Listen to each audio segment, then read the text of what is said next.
నెల్లూరు జిల్లా కొండాపురం మండలం చింతలదేవి కామధేను ప్రాజెక్టును ఉదయగిరి ఎమ్మెల్యే కాకర్ల సురేష్ పరిశీలించారు.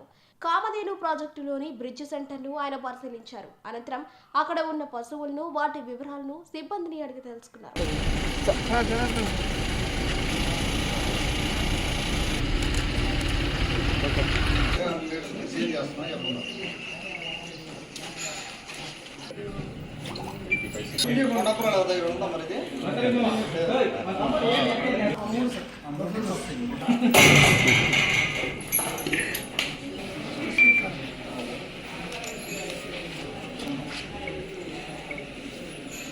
కొండాపురం మండలంలో చింతలదేవి పంచాయతీ కింద ఉన్న ఎన్కేబీసీ కామధేను బ్రీడింగ్ సెంటరు ఆ ఫెసిలిటీలో ఉన్నాము. లాస్ట్ టైము ఒక 2-3 టైమ్స్ ఇక్కడికి రావడం జరిగింది. గత 2-3 సంవత్సరాల్లో లైట్గా విజిట్ చేసి వెళ్ళడం జరిగింది. డీటెయిల్డ్గా అసలు ఇక్కడ పరిస్థితులు ఏంటి, మనకి ఏమేమి ఉంది ఇక్కడ తెలుసుకోవడానికి అన్నట్టుగా కొద్ది డీటెయిల్డ్ విజిట్ పెట్టుకున్నాం. ఈ రోజున ఒక 3 గంటలు మనం టైం స్పెండ్ చేయడం జరిగింది. స్టాఫ్తో కానీ బయట ఫెసిలిటీ విజిట్ చేయడం కానీ అన్ని రకాలుగా మనం కొన్ని డీటెయిల్స్ తీసుకోవడం జరిగింది. అలాగే లాస్ట్ వీక్ అసెంబ్లీలో మనకు అవకాశం ఇచ్చినప్పుడు దీని గురించి కొంత మాట్లాడడం జరిగింది. రేపు మండే కూడా మనకు క్వశ్చన్ అవర్లో క్వశ్చన్ ఒకటి వచ్చింది మనకు దీని గురించి. నాకు డెఫినెట్గా మన గౌరవ వ్యవసాయ శాఖ మంత్రులు అచ్చెన్నాయుడు గారు డెఫినెట్గా దీని మీద దృష్టి పెట్టి మనకు సహాయం చేస్తారనే ఉద్దేశం, కాన్ఫిడెన్స్ నాకుంది. వారితో కూడా నెక్స్ట్ వీక్ అసెంబ్లీలో మాట్లాడిన తర్వాత మాట్లాడడం జరుగుతూ ఉంది. దీని చరిత్ర ఒకసారి చూసుకుంటే మనం 1918లో బ్రిటిషర్స్ ఉన్నప్పటి నుంచి ఇక్కడ దాదాపుగా 2500 ఎకరాల పైన ఒక లాట్ ఇక్కడ దానికి అవసరం అని చెప్పి పెట్టున్నారు. ఆ రోజున వేరే పర్పస్ కోసం కొంత స్థలం, కొంత ల్యాండ్ వాడడం జరిగింది వాళ్ళు. తర్వాత 1985లో 12.5 crores తోటి ఒక వాటర్ ఒకటి ప్రాజెక్ట్ ఒకటి స్టార్ట్ చేయడం జరిగింది. ఆ రోజున కొంత వర్క్ చేశారు కానీ అది పూర్తిగా కంప్లీట్ చేయలేదు.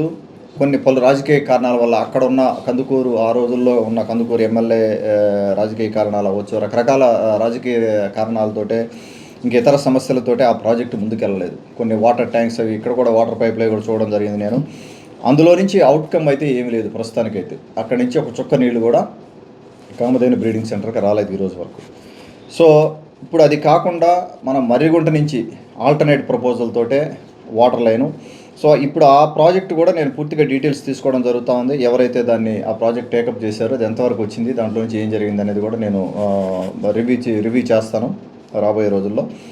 అది కాకుండా ఇక్కడ టెంపరీగా సోర్స్ ఏంటంటే, టెంపరీ అని కాదు, పర్మనెంట్ సోర్స్. అది మర్రిగుంట చెరువు నుంచి ఇక్కడికి తీసుకురావాలని అది కొంత వర్క్ చేశారు. ఇది కాకుండా ఆ రోజున కొంత ఇష్యూ వచ్చిన దానివల్ల మర్రిగుంటకి షిఫ్ట్ చేసి దాన్ని మర్రిగుంట నుంచి కొంత వర్క్ చేశారు. దానికి ఇంకొక 3.5 crores అయితే మర్రిగుంట నుంచి పైప్ లైన్ వేసుకొని వాటర్ ఇక్కడికి తీసుకొచ్చుకోవచ్చు. దానికోసం అని చెప్పి 2 రిజర్వాయర్లు ఇక్కడ కట్టడం జరిగింది. ఇది సేమ్ లొకేషన్లో 2 రిజర్వాయర్లు కట్టున్నారు. ఆ రిజర్వాయర్లోకి నీళ్లు రావాల్సిన అవసరం ఉంది. అవి వస్తే వాటర్ సమస్య పరిష్కారం అవుతుంది.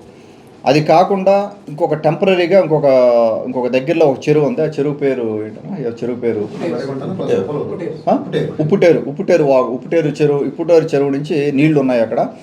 అది కొంత రీజనబుల్ బడ్జెట్లోనే ఆ నీళ్ళు ఇక్కడ తీసుకొచ్చేదానికి అవకాశం ఉంది. దాని మీద నేను ప్రత్యేక దృష్టి పెట్టి అవకాశం ఉంటే దాన్ని రాబోయే 2 నెలల్లోనే దాన్ని పరిష్కారం చేసేదానికి ప్రయత్నం చేస్తాను. అట్లాగైనా నీళ్ళు వచ్చినా ఓకే. అలా కాకుండా ఇక్కడ పాండ్స్ అది ఏం బిల్డ్ చేయలేదు. మనకు దాదాపుగా 2500 ఎకరాలు ల్యాండ్ ఉంది కానీ ఫార్మ్స్ ఏం బిల్డ్ చేయలేదు. లోపల పాండ్స్ కానీ, అంటే వాటర్ స్టోర్ చేసుకునే దానికి కానీ ఏమి, రెయిన్ వాటర్ అయినా కనీసం రీటైన్ చేసుకునే దానికి ఎటువంటి పాండ్స్ లేవు. దాని మీద కూడా దృష్టి పెట్టడం జరుగుతూ ఉంది. ఈ రోజున మన గౌరవ ముఖ్యమంత్రి వర్యులు P3 కానీ P4 మోడల్లో కానీ ఎక్కువ మనం వెళ్దాము అనే ఉద్దేశంతో ముందుకెళ్ళడం జరుగుతూ ఉంది. ఇక్కడ కూడా దానికి ఏదైనా ఆపర్చునిటీస్ ఉన్నాయా, ఇక్కడ revenue model, sustainable revenue model ఏదైనా ఒకటి బిల్డ్ చేసుకొని వీళ్ళకి ఇబ్బంది లేకుండా, అలాగే దీని నుంచి కొంత రెవెన్యూ గవర్నమెంట్కి వచ్చేటట్టుగా చేసేదానికి అవకాశాలు చాలా మెండుగా ఉన్నాయి. వాటి మీద మనం ప్రత్యేక దృష్టి పెట్టి రాబోయే రోజుల్లో ఆ విధంగా మనం ముందుకు పోవడం జరుగుతూ ఉంది. ఇక్కడ స్టాఫ్తో అందరితో మాట్లాడడం జరిగింది. కొంతమంది రెగ్యులర్ స్టాఫ్ ఇక్కడ ఎవరైతే మనకు స్టాఫ్ అవసరాలు కూడా కొంత ఇబ్బంది ఉంది ఇక్కడ నుంచి. అది తర్వాత 2010 2015లో మనకు Kamadhenu breeding centre, NKBC Kamadhenu breeding centre పెట్టడం జరిగింది ఇక్కడ. సో ఏదైతే ఈ కాంపోజిట్ లైవ్ స్టాక్ ఫామ్ పెట్టినప్పుడు దాని ప్రధాన ఉద్దేశం షీప్ ఫార్మింగ్, అంటే షీప్స్ జొడిపి నెల్లూరు జిల్లా జొడిపి బ్రీడ్ సేవ్ చేయడానికి, అలాగే రైతులకి సహాయం చేయడానికి అన్నట్టుగా, అలాగే ఒంగోలు గిత్తలు అంటుంటాం మనం, ఒంగోలు క్యాటిల్ ఆ బ్రీడు సంరక్షించడానికి, దాన్ని డెవలప్ చేయడానికి అనే ఉద్దేశంతో ఆ composite live stock farm run అవుతూ ఉంది. ఆ రోజు నుంచి కూడా మనకు దాదాపుగా 968 షీప్స్ ఉన్నాయి ఇప్పుడు ఈ రోజున ఇక్కడ. ఒంగోలు క్యాటిల్ కూడా 368 ఒంగోలు క్యాటిల్ ఉన్నాయి ఇక్కడ. దాంట్లో రకరకాల బ్రీడ్స్ తోటే, అంటే ఈ కాంపోజిట్ లైవ్ స్టాక్ ఫామ్లో ఉన్నది ఒకటే బ్రీడ్, ఒంగోలు క్యాటిల్ ఒకటి, జొడిపి షీప్ బ్రీడ్ ఒకటి, అంతవరకు రన్ చేస్తూ ఉన్నారు. అదొక సెక్షన్ ఆఫ్ ద ఫెసిలిటీ ఇక్కడ ఉన్న దీంట్లో ఈ 2500 ఏకర్స్లో ఉండేది. సో దానికి మన స్టేట్ గవర్నమెంట్ నుంచి కానీ లేకపోతే సెంట్రల్ గవర్నమెంట్ నుంచి కానీ దాని సపోర్టు, దాని బడ్జెట్ అది నడుస్తూ ఉంది. అలాగే 2015లో ఎన్కేబీసీ కాంపోజిట్ మన జాతీయ కామధేను బ్రీడింగ్ సెంటర్ అని చెప్పి ఎన్కేబీసీ అనే ఒక సంస్థని ఇక్కడ తీసుకురావడం జరిగింది. ఇది 2 చోట్లే ఉంది మనకు, మొత్తం ఇండియాలో 2 చోట్లే. ఇరాసి అని ఎంపీ మధ్యప్రదేశ్లో ఒక లొకేషన్ ఒకటి, ఇక్కడ మన ఆంధ్రప్రదేశ్లో కొండాపురం మండలం చింతలదేవి పంచాయతీ కింద ఇక్కడ ఒకటి లొకేషన్. ఈ 2 లొకేషన్సే ఉన్నాయి ఈ కామధేను బ్రీడింగ్ సెంటర్స్. సో దీని ప్రధాన ఉద్దేశం ఏంటంటే బ్లాక్ క్యాటిల్, అంటే మన బఫెలోస్ 5 బ్రీడ్స్ ఉన్నాయి. ఆ 5 బ్రీడ్స్ని మరింత మెరుగ్గా రైతులకు అందించాలి, వాటిని సేవ్ చేయాలనే ఉద్దేశంతో వాటిని పెట్టుకోవడం జరిగింది, ఒక 5 బ్రీడ్స్. అలాగే వైట్ క్యాటిల్లో కూడా 14 బ్రీడ్స్ ఉన్నాయి. ఆ వైట్ క్యాటిల్ 14 బ్రీడ్స్ కూడా దీనిలో పరిరక్షిస్తున్నారు. సో వీటిని పెట్టి బ్రీడింగ్ సెంటర్ ఉంది. సో ఎంబ్రియోస్ ప్రొడ్యూస్ చేసి రైతులకనే కాదు, ఇక్కడ మన ఉదయగిరి నియోజకవర్గం అనే కాదు, ఆంధ్ర మొత్తం అన్ని డిస్ట్రిక్ట్స్లో కూడా రైతులకి ఫ్రీగా ఎంబ్రియోస్ తీసుకెళ్ళి హెల్ప్ చేయడం జరుగుతూ ఉంది. అంటే దీని ప్రధాన ఉద్దేశం ఈ ఎక్కువ మిల్క్ ప్రొడక్షన్ ఉండే జాతులు కాబట్టి ఇవన్నీ, వీటిని సంరక్షించాలి, వీటిని ఇంకా కూడా ఫార్మర్స్ దగ్గర తీసుకెళ్ళి వీటిని ఇంకా ముందుకు తీసుకెళ్లాలనే ఉద్దేశంతో పెట్టడం జరిగింది ఈ నేషనల్ జాతీయ కామధేను బ్రీడింగ్ సెంటరు. ఇందులో ఒక రెవెన్యూ మోడల్ అనేది ఏం లేదు, అంటే ఇక్కడున్న స్టాక్ తోటే కానీ రెండు ఫెసిలిటీస్ నుంచి కానీ ఒక స్ట్రాంగ్ రెవెన్యూ మోడల్ అనేది లేదు. కేవలం గవర్నమెంట్ బడ్జెట్ తోటే మనకు నడుస్తూ ఉంది. ఇక్కడున్న ఎంప్లాయీస్ కానీ బయట నుంచి కానీ. ఇక్కడ ప్రధానమైన సమస్యలు ఏంటంటే, నేను ఈరోజు అబ్జర్వ్ చేసింది ప్రధానమైన సమస్య నీళ్లు. మనకు లాస్ట్ ఐ థింక్ 2017లో అనుకుంటా, 2017 ఆ టైంలో. అలాగే మనం బ్రీడ్స్ చూసుకుంటే చాలా వాల్యుబుల్ బ్రీడ్స్ ఉన్నాయి ఇక్కడ. ఒకటి మనం బ్లాక్ క్యాటిల్, అంటే మన బఫెలోస్ కింద చూసుకుంటే పందార్పురి, దియోన్, తర్వాత జాఫర్ బడి, బన్నీ, మహేషణ, ముర్రా జాతులు ఎక్కువ ఉన్నాయి. ముర్రా జాతులు ఎక్కువ మనం ఇక్కడ పెంచుకుంటుంటాం, బఫెలో జాతులు. అలాగే వైట్ క్యాటిల్ కూడా చాలా బ్రీడ్స్ మనం ఇక్కడ ప్రొటెక్ట్ చేయడం జరుగుతూ ఉంది. ఒకసారి మనం స్టాఫ్ గురించి, ఇక్కడ ఉన్న స్టాఫ్ పరిస్థితి ఒకసారి చూసుకుంటే, ఈ ఓన్లీ ఎన్కేబీసీ వరకు ఒక జాయింట్ డైరెక్టర్ ఉన్నారు, అలాగే అసిస్టెంట్ డైరెక్టర్స్ 3 ఉన్నారు. లైవ్ స్టాక్ అసిస్టెంట్స్ 4 అవసరమైతే 3 పోస్టులు వేకెంట్ ఉన్నాయి ఇక్కడ.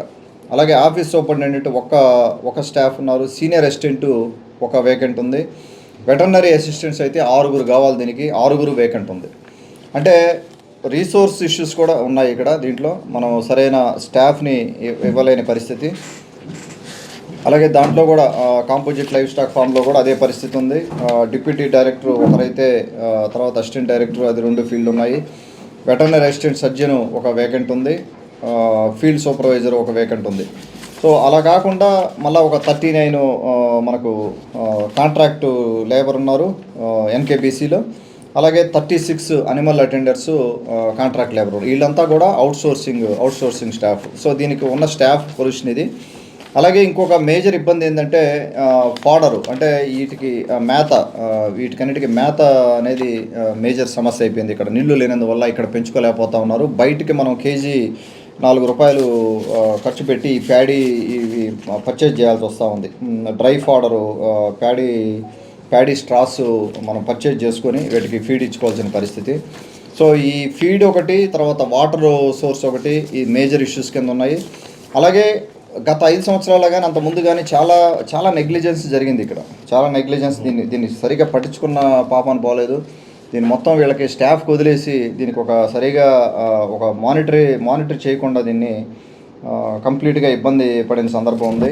అలాగే ఒక బయో ప్లాంట్ ఉండేది ఇక్కడ, సిఎన్జి బయో ప్లాంట్ ఒకటి ఉండేది. ఇక్కడున్న వేస్ట్ తోటే గ్యాస్ ప్రొడ్యూస్ చేసి ఆ గ్యాస్ తోటే పవర్ జనరేట్ చేసే కార్యక్రమం ఒకటి ఉన్నది.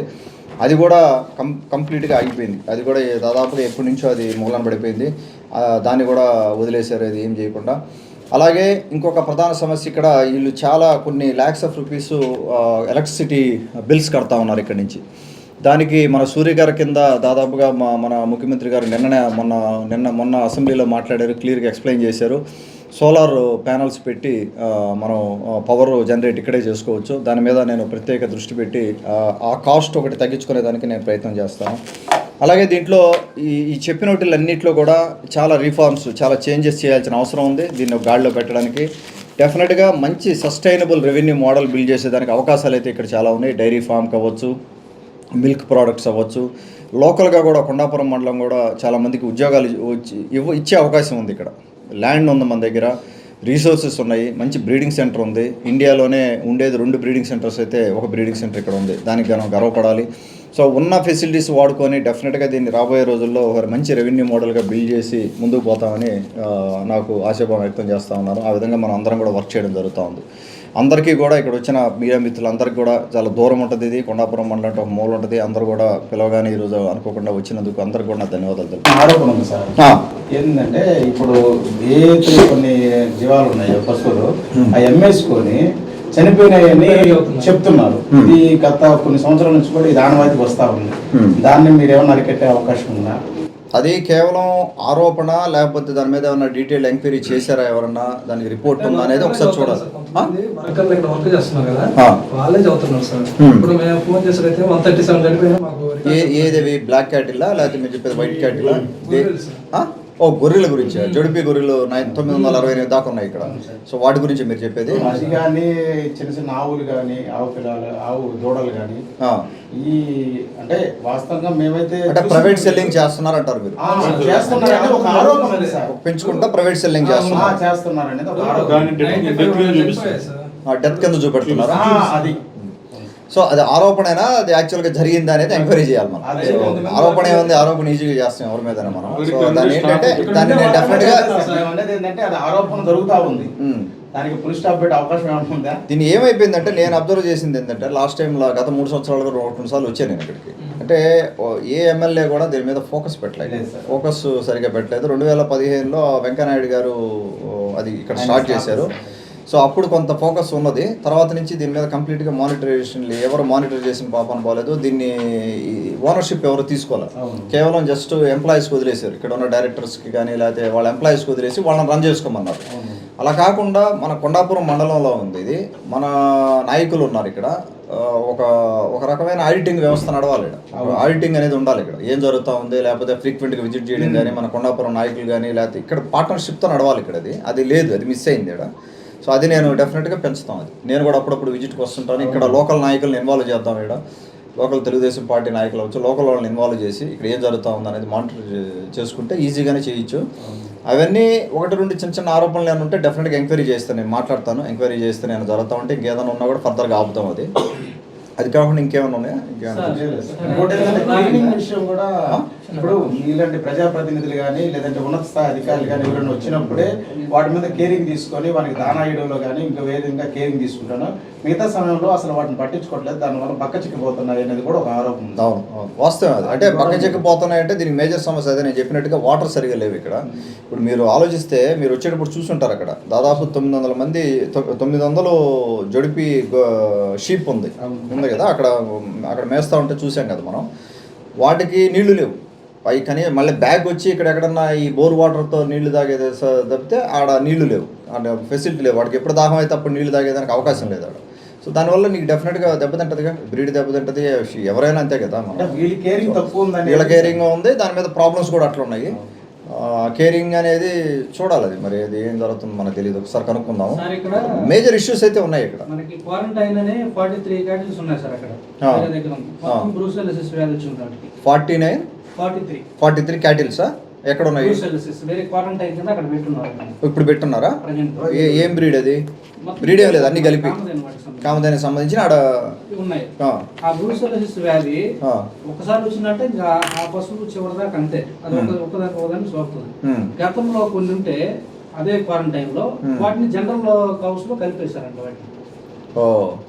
దానివల్ల ఇక్కడ ఉండే వాల్యుబుల్ ఇవి కూడా దెబ్బతింటాయి కదా సార్. అదొకటి. అక్కడ వాటికి మ్యాథ్ తీసుకెళ్లాలన్నా కూడా వాళ్ళు అక్కడ ఉండే సిబ్బంది కొంత ఫైట్ చేసి కింద తీసుకెళ్ళే పరిస్థితి అంట. ఇదే క్యాటిల్ అక్కడ ఉంది, అది రాంగ్. అది ఇది ఒకటి నడుస్తా ఉంది సార్.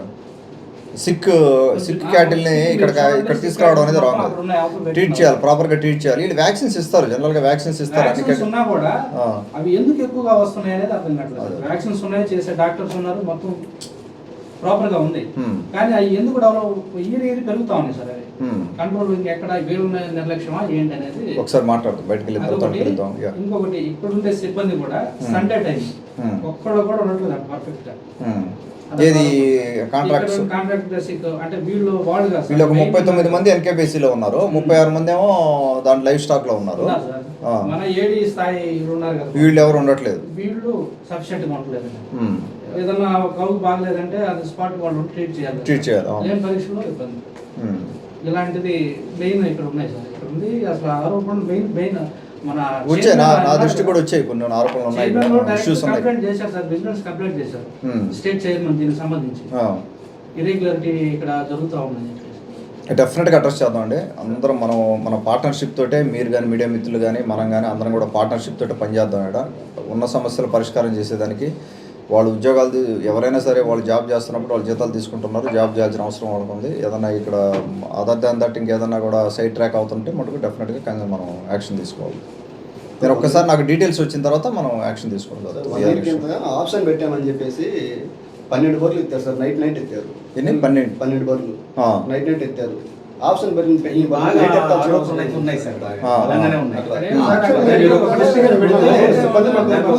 ఇచ్చారు ఇట్లా నైట్ బర్లు ఎత్తున్నారు, ఆప్షన్ పెట్టినారని. ఇక్కడికి వచ్చి ఆప్షన్ పెట్టారు 12 బర్లు అంటే 12 బర్లు కాదు. డీడీ గారు ఒకసారి బిలువమ్మా. అది ప్రధాన ఆరోపణ ఏంటంటే ఇప్పుడు మొన్న చనిపోయి అంటున్నారు సంథింగ్ 137 సార్. అక్కడ ఆ లెక్కలో కొన్ని బయటకు ఎత్తేసారు. కొంత అయితే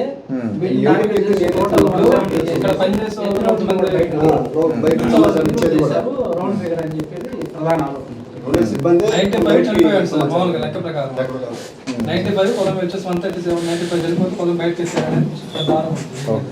డెఫినెట్గా వచ్చిన ఆరోపణలన్నీ నోట్ చేసుకుంటున్నాను మన వాళ్ళు. అన్నిటి మీద కూడా నేను ఎంక్వైరీ చేస్తాను. ఎంక్వైరీ చేసి మీకు తర్వాత మళ్ళీ నెక్స్ట్ ప్రెస్ మీట్లో నేను ఎక్స్ప్లెయిన్ చేస్తాను ఏం జరిగింది, ఎక్కడ ఇష్యూస్ ఉన్నాయనేది అవి ఎక్స్ప్లెయిన్ చేస్తాను. ఇది ఆపేద్దాం, లైవ్ ఆపేసి అడుగుదాం.